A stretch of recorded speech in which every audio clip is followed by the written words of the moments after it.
ఈ లిక్కర్ కేసుతోనే ముడిపడి ఉన్నది. కానీ ఇది పూర్తిగా రవాణాకు సంబంధించింది అని మనం గతంలో కూడా ఒక డిబేట్లో మాట్లాడుకున్నాము. రవాణా బాధ్యతలు ఎక్కడికక్కడ లోకల్గా ఉన్నటువంటి లీడర్స్కి అప్పచెప్పారు. దాంతో వారికి ఆర్థికపరమైనటువంటి వెసులుబాటుని కల్పించారు. మేజర్ లిక్కర్ స్కామ్ కాకుండా ఎండ్ షాప్స్కి డిపోల నుంచి షాప్స్కి రవాణా చేసేటటువంటి టెండర్ కాంట్రాక్టులు అప్పటి వరకు ఆయా జిల్లాల జాయింట్ కలెక్టర్ల చేతిలో ఉండేదట. మరి కలెక్టర్ల పరిధిలోంచి తీసేసి దాన్ని కూడా సెంట్రలైజ్ చేసి బ్రూవరీస్ కార్పొరేషనే రాష్ట్ర వ్యాప్తంగా ఎవరికి ఇవ్వాలనే దాన్ని డిసైడ్ చేసేటట్టుగా పాలసీని మార్చేశారు. మార్చడమే కాదు, అప్పటి వరకు కేసు తరలింపుకి ఒక్కొక్క మద్యం కేసుకి 13 రూపాయలు అయితే కనుక 13 రూపాయలు ఉంటే దాన్ని ఏకంగా 34 రూపాయలకి పెంచేశారు. అంటే ఒక్కొక్క కేసుకే 21 రూపాయలు అప్పటి వరకు ఉన్న ధరను మార్చేశారు. ఒక్కొక్క ఏరియాకి ఒక్కొక్కరికి కట్టబెట్టారు అని గతంలోనే వార్తలు వచ్చినాయి. దీని మీద కూడా సెపరేట్గా ఒక కేసు నమోదు చేశారని చెప్పేసి అప్పట్లోనే వీళ్ళ పేర్లన్నీ వచ్చినాయి. ఈరోజు ఏదైతే సబ్జెక్టులో ఉన్నారో తండ్రి కొడుకులు కారుమూరి నాగేశ్వరరావు, ఆయన కొడుకు కారుమూరి సునీలట. ఈ కోస్తా ఉత్తరాంధ్ర మొత్తం కూడా వీరిద్దరూ చూసుకున్నారని, అదే వీరి ఫ్యామిలీ. అలాగే ఇటు గుంటూరు రీజియన్కి వచ్చేసరికి అంబటి రాంబాబు బినామీ అని అంటున్నారు. ఆయన డైరెక్ట్గా లేడని అంటున్నారు. బట్ ఆయన తరపున ఎవరికి బినామీకి ఇచ్చారని, ఆయన కొద్దిగా జాగ్రత్తగా ఉంటాడు అనుకుంటే ఎలాంటి విషయాల్లో డైరెక్ట్గా లేకుండా. అలాగే కింద చిత్తూరు జిల్లాలో అయితే ఒక ఎర్రచందనం స్మగ్లర్కి సంబంధించి అతనికి ఇచ్చారని. అలాగే ఇంకాస్త పైకి వస్తే రాయలసీమ ఏరియా కొంత ఆ గుడ్ మార్నింగ్ ఎమ్మెల్యే ఒక ఆయన అన్నాడు, గుడ్ మార్నింగ్ ప్రోగ్రామ్తో ఆయనకి ఇచ్చారని. ఈ రకంగా అలాగే అటు ఉత్తరాంధ్ర రీజియన్ మళ్ళా చివరికి వెళ్ళేసరికి ఆ విజయనగరం, శ్రీకాకుళం బొత్స మేనల్లుడికి ఇచ్చారని చెప్పేసి వార్తలు వచ్చినాయి. సో ఇప్పుడు లేటెస్ట్గా ఈ కారుమూరి నాగేశ్వరరావు గారి ఫ్యామిలీ ఉందని చెప్పేసి బయటకు వచ్చిన నేపథ్యంలో అనుకుంటా ఏకంగా సిట్ అధికారులని ఈ విషయంలో ముందుకెళ్ళనివ్వకుండానో లేదంటే వారిని తప్పించాలనో సంథింగ్ ఒక 25 లక్షల రూపాయలు ఈ లంచం ఇవ్వజూపారని, అలాగే మున్రాజు అతని ద్వారా ఇప్పుడు వారి మీద కూడా కేసులు పెట్టారు. సరే, ఇది అంటే ఇప్పుడు సిట్ అంటే నాకు అర్థం కాలేదు. ఇక్కడ మెయిన్ ప్రోబ్ చేస్తున్నటువంటి సిట్ అనుకోవాలా, లేదంటే దీని మీద ఇంకో సెపరేట్ కేసు నమోదు చేశారు కాబట్టి వీరికి అనుకోవాలి. ఆ స్థాయిలో పెద్ద స్థాయిలో ఉన్న వాళ్ళకే 25 లక్షలు అంటే మరి ఏమైనా ప్రిలిమినరీ పేమెంట్ ఏమో అంత తక్కువ. మరి 25 లక్షలకే పని అయిపోద్ది అనుకుంటే చాలామంది ఇస్తారు. మరి ఆ స్థాయిలో సంపాదించుకున్నారు కాబట్టి కేసుకి 21 రూపాయలు పెంచుకొని.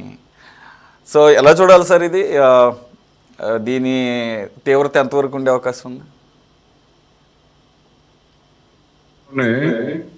రవాణాకు సంబంధించినటువంటి కాంట్రాక్ట్ విషయంలో మాట్లాడుకున్నప్పుడు ఎవరికి ఇచ్చారు, ఆ ఇచ్చినటువంటి దానికి చెల్లింపులు అనేటువంటివి చట్టపరంగానే, అంటే నిబంధనల ప్రకారమే జరిగి ఉంటాయి.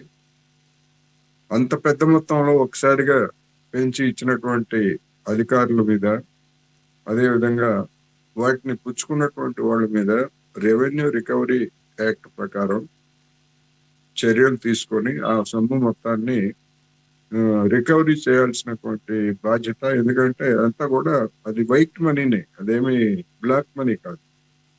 దాన్ని రికవరీ చేస్తుందా లేదా అనేటువంటి అంశాన్ని గతంలో మనం చెప్పుకున్నాం. ఇప్పుడు వచ్చేసరికి సిట్ అధికారులు, సరే ఏ సిట్ అధికారులు ఎవరు ఏమిటనేటువంటి పక్కన పెట్టేట్లయితే, ఒక 25 లక్షలతోటి ఒక వ్యక్తి ఇవ్వడానికి ప్రయత్నించాడు అనేటువంటిది కేసు. ఇక్కడ మనం గమనించాల్సింది ఏంటంటే, ఈ అప్రూవర్లుగా మారినటువంటి వాళ్ళు చెప్పేటువంటి లేదా వాళ్ళ చేత ఇప్పించినటువంటి స్టేట్మెంట్ల ఆధారంగా నమోదు చేసేటువంటి కేసులు ఎలా ఉంటాయో ఢిల్లీ లిక్కర్ స్కామ్ లో మనం చూసాం. అందుకని ఇప్పుడు రాజకీయ కక్ష కావచ్చు, లేకపోతే ఇతరత్ర కారణాలు, వాళ్ళు ఏమీ అక్రమాలకు పాల్పడలేదని వైసీపీ నాయకులు వాళ్ళంతా సొట్టుపూసలని నేనేమి వాళ్ళకి ఏమీ సర్టిఫికెట్ ఇవ్వట్లే.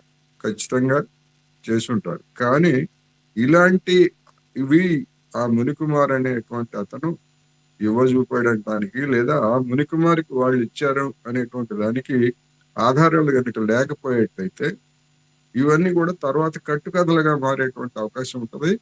అందుకు best example Delhi liquor scam. అప్రూవర్లుగా మారినటువంటి వాళ్ళు చెప్పినటువంటి దాని ఆధారంగానే ఆ కేసును తయారు చేసి చివరికి వాళ్ళ దగ్గర నుంచి ఎలాంటి ఆధారాలు లేకపోవడంతో ఏ గతి పట్టిందో మనం చూసాం. అందుకని నమోదు చేయమనండి కేసులు, ఇబ్బంది లేదు. ఒక కేసు కాకపోతే 100 కేసులు నమోదు చేయమనండి. వాటిని రుజువు చేయకపోయేట్లయితే నేను ఇంతకు ముందే చెప్పాను, ఈ కేసులన్నీ నమోదు చేసుకుంటూ పోయి ఒకటి ఒకటి ఒకటి చేసుకుంటూ పోయి 2029 నాటికి ఈ కేసులు ఏవి తేలకపోయినా, లేకపోతే సరైనటువంటి ఆధారాలు లేవని చెప్పేసి వాటిని సమర్పించడంలో అధికార యంత్రాంగం విఫలమైన ఆ కేసులన్నీ కనుక కొట్టేస్తే అది వైసీపీకి అస్త్రాలుగా మారుతాయి. 3 పార్టీల కూటమికి అది పెద్ద తలనొప్పిగా మారుతుందని కూడా చెప్పాం. అందుకని ఈ విచారణ పేరుతోటి సంవత్సరాల తరబడి రిమైండ్లో పెట్టడానికి ఉపయోగించుకోవచ్చు, లేకపోతే కేసుల చుట్టూ తిప్పొచ్చు. కానీ అల్టిమేట్ గా కేసులు తేలినా అవి కొట్టేసేటైతే అది వైసీపీకి అస్త్రంగా మారుతుంది.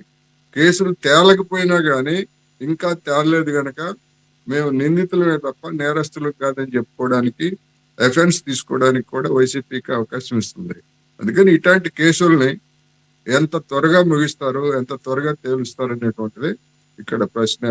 అందుకని ఇక్కడ ఎవరికి సర్టిఫికెట్లు ఇవ్వాల్సినటువంటి అవసరం లేదు. కానీ ఈ ప్రాసెస్ చూస్తూ ఉంటే సుదీర్ఘకాలం సాగేట్టుగా కనిపిస్తూ ఉందనేది నా అభిప్రాయం. రామారావు గారు ఏమంటారు?